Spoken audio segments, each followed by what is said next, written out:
My name is Vera Henson. Yeah, people call me Lady Vera. I am an author, a trainer, aviation professional, and currently hosting a program called Aviation Business Series. I have 2 children. I was actually in search of pregnancy. I wanted to be pregnant. I got married, and after about 3 years, I was not pregnant. Not because I didn't try, but because I was afraid to be pregnant. So I was on medication, so I would not be pregnant. Then when I thought I was ready to be pregnant, it wasn't coming. So then I began to search for it. When did I know I was pregnant? Because I was in search, I just had it in me that I am pregnant. And even though I went to the hospital and the doctors couldn't find anything in my stomach for about 6 months, the tummy was becoming big like I was pregnant. So at a point, one doctor that I went to, so I had to go to a number of doctors to try my luck. One doctor that I went to somewhere at Tema, and Tema from where I stay is far, said that, okay, this is a psychological issue. Because you are thinking of pregnancy, because you believe you are pregnant, your body is reacting like that. And so your whole body looks like you are pregnant. The tummy is coming out like you're 5 months pregnant, but there's nothing in there. And then he said that, and I respected his comment, but I went out still telling my husband that for me, I am pregnant. And he just had to laugh about it. But for certification that I am pregnant, it happened after a while. So after that incident, it happened after a while. I had a couple of miscarriages before the final first one stayed. Yes.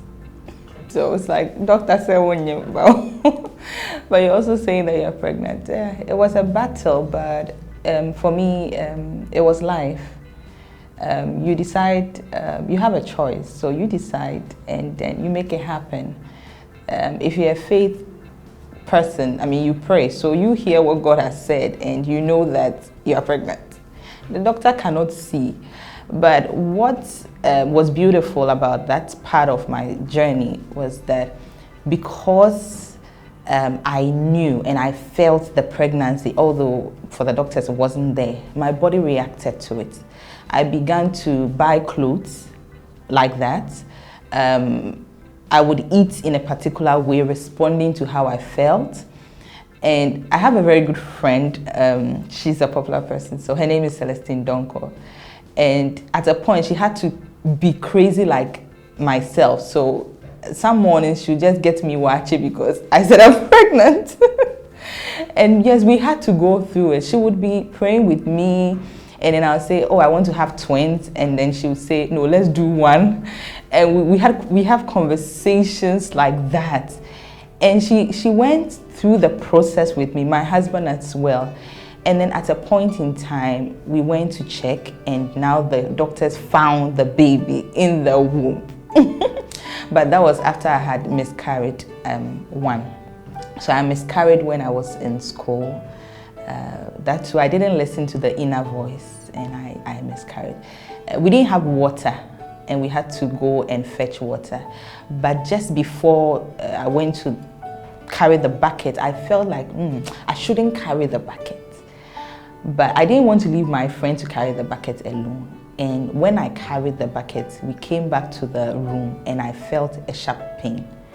And then I went to the hospital the next day and I was bleeding. Then the doctor told me, yes, indeed, you were pregnant, but it's gone. So I had to now calm myself down and start again. But it was really painful because initially they couldn't find it. And then all of a sudden you've miscarried. So in between that part, why didn't they find it? So that I'll be more careful or something.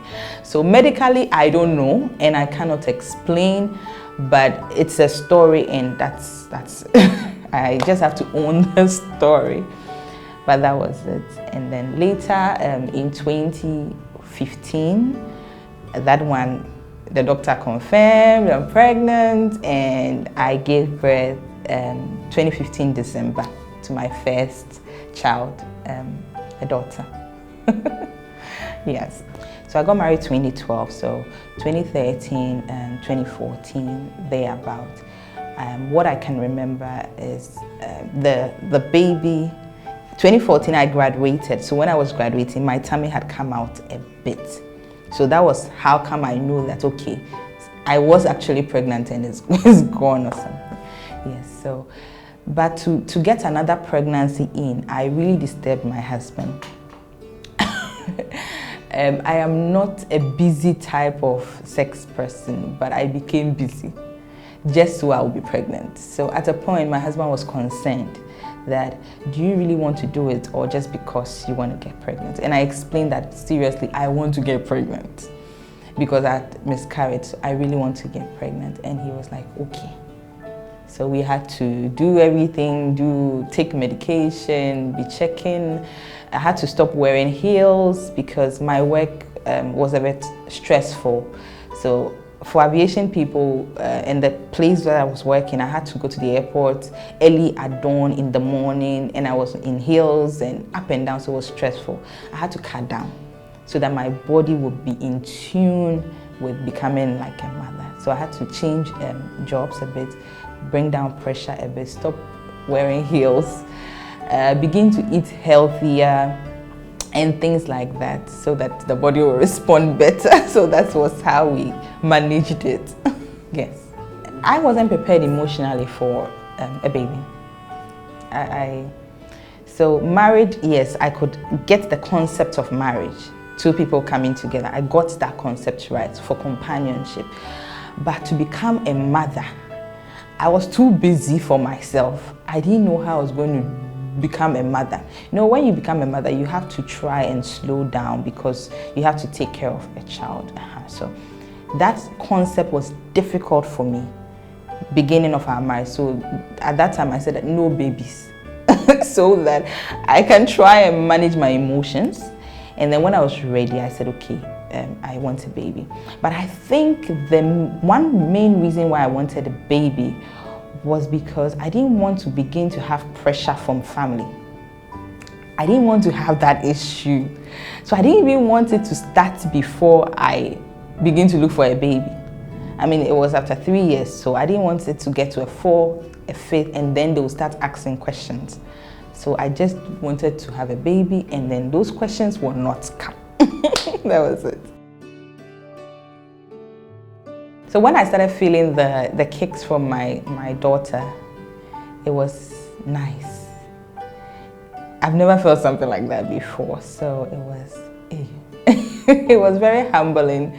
And then at times I would just sit down. I remember one time I would just sit down in the office like this and like realize that something is moving in my stomach, and I'm like, oh wow, this one I have to remember. So yes, that experience was great. My daughter in the tummy, she really liked kenkey and pepper, no fish. So kenkey and pepper was an issue, and there was a particular kenkey and pepper.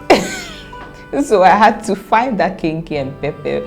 And then there was another one. There was a particular jollof at there's a jollof junction at Dansuman. A lot of pregnant women, if you are in Accra, I'm sure you have experienced that wahala. But that jollof and that wache was also one of our favorites.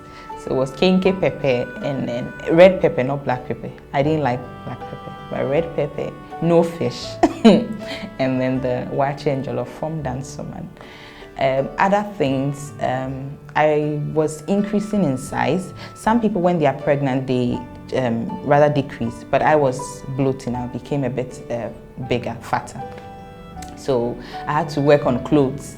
So a lot of times you want to wear new clothes, but at a point in time I just recycle clothes. So that helped, so I will not be stressed. But if you can afford it, go all in and shower yourself with love. Yeah. And then other things, I had to change some of the duties that I was used to. So instead of going out to do marketing, I would have to sit in the office and do a different type of marketing. But it was innovative. So at that time, I had new ideas. I was the head of marketing for an airline company. So I had new ideas. And because I was seated, I could execute them. So it was nice. And then when customers would come into the office, they would take pictures of me. So that was interesting. Yeah. So my doctor told me I would deliver on the 18th of December, but I was tired. And so I think 2 weeks to time, I told my husband that I am tired. And we were just sitting, taking fresh air, and then he said, okay, so what do you want to do? And I said, I'm tired, I have to pick a day and deliver. And he said, okay, when we confess things with our lips, it happens, so pick a day. And I said, oh, I want December, but what does he think about the 13th of December? And then he said, scripturally, 13th December is not really a good time because of Esther's story. So I said, okay, then me, I cannot wait for another week. So I said, it should come earlier. So I said, then I'll do 12th of December. And he said, okay, so let's pray about it. And we left it there. Then that morning on the 12th, I felt like I'm ready to give birth. I went to the washroom, and then the water, normally you see small semen and small blood. So the blood came and the small semen, or it's slimy, came out. And I called my nurse friend, and she said, meaning that you are in labor. And I said, okay. I don't know the technical term, but she said, you have to go to the hospital. And I said, okay. But I was hungry. And we didn't have a lot of things in the house. So my husband said, okay, then he will prepare soup, light soup, so that I can drink and then get the strength that I needed. So it was in the morning when I saw, very early in the morning when I saw the blood, I called and they said I had to go to the hospital. I went to shower and he was preparing the light soup. So he prepared the light soup. I ate the light soup with Kinky and then dressed up, and then we went to the hospital. So it was nice, it was smooth, and I thank God it was smooth. So we went to the hospital, but because my hospital is far from where I stay, I'm very grateful it happened that way. I don't know if I can stay in the taxi or in a car and be shouting, it's far. So my hospital at Tantra community, and I used to stay somewhere around Malam, so it's quite a distance. Once we got there, the doctor knew that I was ready to give birth, but it wasn't coming. But I started having the cramps, so a lot of pain, and then they had to put a particular medicine, induce me, so they put something under my tongue, then gave me a time. So because I went in the morning around 10, my doctor knew maybe I would give birth in the evening around 6, but I gave birth around 2. Because at a point the pain was a lot, and yeah, the pain was a lot, and my husband had to be massaging my leg. So that was his assignment. He had to massage. And it happened for the first child, it happened for the second child, the same massage. So I don't know what next, but massage is the thing that helped. I've heard a lot of stories, so there was a fear. There was a lot of fear when it comes to labor, but prayer helped. Prayer really helped. And sometimes, not only prayer, God, He has mercy on us. Because if He doesn't have mercy on us, things will happen. Some people have the capacity to handle some type of pain. Some of us don't have. So God Himself has mercy. And then, yes. So, but before that, you know, you have to do a lot of exercise, eat well. So there are a couple of things that help. So like our mothers will tell us, so maybe eat some okra things, do a lot of exercise, sometimes even pound fufu. Those things, medically maybe they are not proven, but they work. So for people who are watching, I would say, listen to your mothers, it works. So those things helped, and then it was time for me to deliver. I could only pray, because I had been in that room. Because I had a miscarriage earlier, they had to wash the stuff away. And I had been in the theater a couple of times because of that, like 2 times because of that. So I think the second time I said, I don't want to go to that theater, I want to go to the labor ward. So the third time when I went to the hospital, this time I was at the labor ward and I was ready to push. And they had explained how to push, but it's not the same as being there and getting ready to do it. But when it was time, the nurse came to check and she was like, oh, Ubewo around 6. And I told her, I am in labor, akola neba. And she was like, oh, kasakekem, se me pacho akola no oba. But Tantra, they are very nice. So she said, okay, eba mama she. And then I just went onto the bed. She checked and said, hey, it's true, the child is coming. And then we went. So it was a little painful, not a little, a lot. Now I'm saying it's little, but at that time it was a lot of pain, but it was not over, like it was not unbearable, but it was pain at that time. And then I went to the labor ward, and then I did a number of push. So the first push, second push, I don't know how many times. But I was also afraid to get a cat because I've heard stories about cats. So the doctor will say, don't raise yourself, make sure you are, your bottom is down. So I was very careful with all those things. I was very calculative. Thankfully, my daughter came out, and when they put my daughter on me, it felt totally different. It felt so different. Okay, so yes, the second one was difficult because was more difficult than the first one. The first one I had done some, I don't know the technical name, but I had watched the miscarriage, so I had some pain. But the second one I had, in between the first and second child, I had ectopic pregnancy, and it's a big issue. Where you get pregnant and you don't know you are pregnant, and the pregnancy does not form in your womb, it forms somewhere in your fallopian tube, so it can actually take your life. So I was at that point of losing my life. I don't remember the year, but so let me try and calculate. I think it was 2016 or so. But I was about to losing my life then, so that is maybe another story for another day. But it was really bad, and because I was admitted, that was after the first child, because I was admitted, and my doctor had to cut me to make me breathe, but he didn't have the time to put any kind of anesthesia or something on me when I had the ectopic, because I was not able to breathe, and they had to do a surgery on me. And at that time I was going, like I was going. So he had to cut me. And so because of that cut, I didn't think I would give birth a second time. But things happened and I got pregnant the following year. And so when I got pregnant the following year, I was not too sure whether I'll be able to give birth through the vagina normal, or I had to undergo a surgery to give. I was not too sure. But when I had my second child, as a boy, and I was in labor, it was not my actual doctor who delivered. It was another doctor, and I'm sure he didn't know that I had done a surgery before, so he allowed me to push. So it was much more painful than the first one.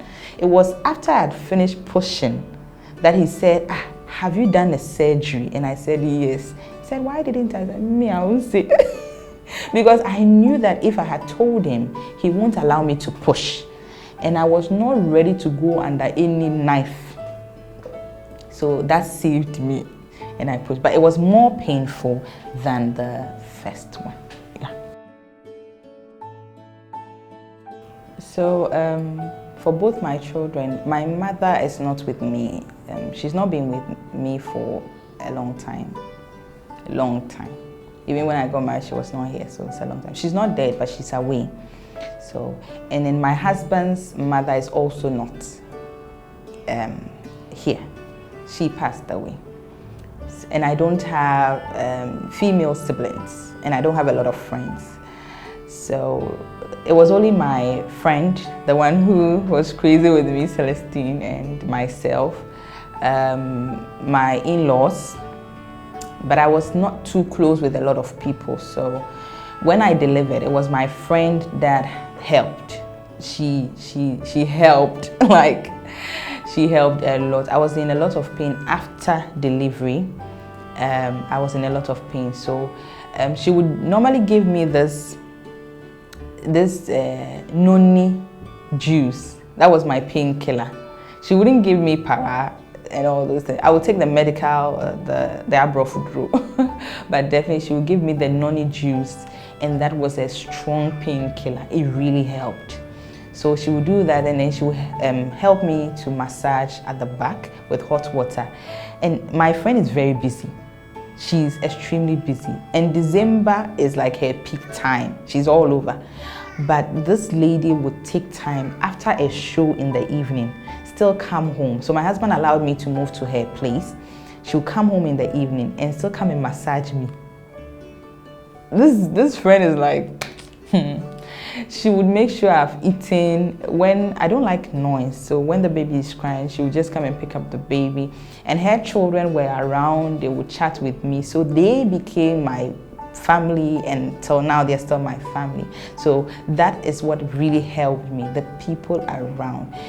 I didn't have a lot of people, but I had some good in-laws. My husband's sister would cook banku and okra and bring it. She would go and buy me clothes because I was now not fitting into the clothes that I used to wear. And then my friend would take care of my body. She would help me massage, give me the noni juice. My husband would also be obomenkomo and all that. So it was a nice experience. But going back to work, it was tough. I didn't know who would take care of my child. It was tough. So my friend helped. She would take care of my child a bit more, and then we got a nanny. We got a nanny to do that. I was not too sure about nanny issues, so my nanny would come in half day and I would continue the rest, and then that's how we had to balance. And then later I got an auntie to take care of. I wouldn't say an auntie, but that lady, her name is Dinah as well. Sister Dinah, thank you so much. So she took care of me when I was in Sunday school. And she had grown, but we're still in contact, friends. So when I delivered and I was having issues with nannies, she opted to come and support. And she has been a blessing. The second baby as well, she was there to support. Anytime she's there to support. So I just want to say thank you to her.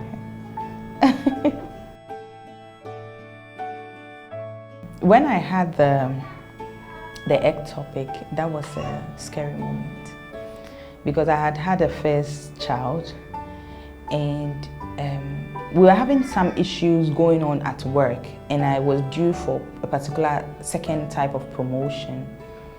And we had a new country manager coming in at a particular day. So everybody was ready to receive that manager, and I was also ready. I woke up at dawn to breastfeed my baby, get ready and go to work, and I felt a sharp pain. And at that moment, it was between life and death. And for me, I didn't know that you can lose your life so easily. Like, you can't prepare. There is nothing for you to prepare. If you are old, you begin to think about it. But if you are young, because at that time I was not even 30 years. What had I done in life? Like, the purpose for which God created me, have I been able to fulfill that purpose? I hadn't thought about all those questions. And just at that time, it was 2 a.m. on the 8th of August. I wake up to feed my daughter and I feel a pain. There was no signal that this will happen to you. There was no dream. There was no prophecy. There was nothing. There was no warning sign that this can happen to you. And I was rushed to Akaway. When they touched me, the doctor just touched me and asked a question or two, and he said he can't deal with this one. and I had to call my doctor at that time. My husband called my doctor around 3 a.m. And we're in a car, the baby was with my brother, and I was just screaming because we didn't know what it was. My doctor asked a couple of questions and said, rush her to the hospital. The nurse that received me at the hospital after the issue told me that I was gone. Up until now, my doctor tells me that thing was a miracle. Now, after that incident, I started writing my book. And that's how come I'm an author. Now I have 2 books. The first book came out after that incident. It's not about babies it's about values that I've always known. Values, perceptions, opinions, especially with building up our faith. And at that time when I was going for the surgery, it was between life and death. And all I could say was, Erade, you are the only person. Because you can't do anything. You can't say any prayer. You can't believe nothing. So all the prayers that you have stored, that is when they will work for you.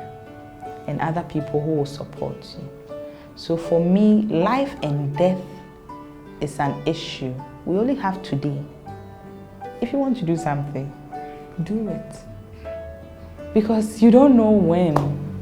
You don't know when. So that's it. Thank you. Hey, motherhood is difficult. Motherhood is difficult. I think some of us don't grow up having the fantasy of a family, motherhood. We don't dream like that. So if you are that type that have not dreamt like that, when it happens, it's a bit difficult. There are some women who actually dream about their wedding, their children. So those, maybe, I'm sure it's easier for them. But if you are like me and you are work, it becomes an issue. But you have to learn to transition. So I have not got it all right. I'm still learning. Sometimes I forget that I have to slow down. So my husband reminds me, my friends also remind me that I have to slow down. I can't be all career. I have children, I have to learn to be a mother. I have to learn to be a wife. I have to learn to play. And so now you understand why today I'm sharing my story. I have to learn to laugh. I have to learn to joke, because anything can happen. So for me, motherhood is a learning experience. We learn. Initially, when I gave birth, when you finish the push and they put the baby on you, hey, it's the most wonderful thing. And the baby is so soft and so tiny, and it's the most wonderful thing. So that's one, it's an enjoyable moment. Now, when you begin to bath your children, you begin to sing. That is also an enjoyable moment, because you begin to make up songs, and that is interesting. You become creative how to cook the food, and you become very creative, so it's also enjoyable. And then when they are growing up, and then sometimes you come home from work and they're like, Mommy, that thing is a die for. You don't know what it does, but it's a feeling, and it's a rewarding feeling. Nowadays I enjoy that part. I think I look forward to it.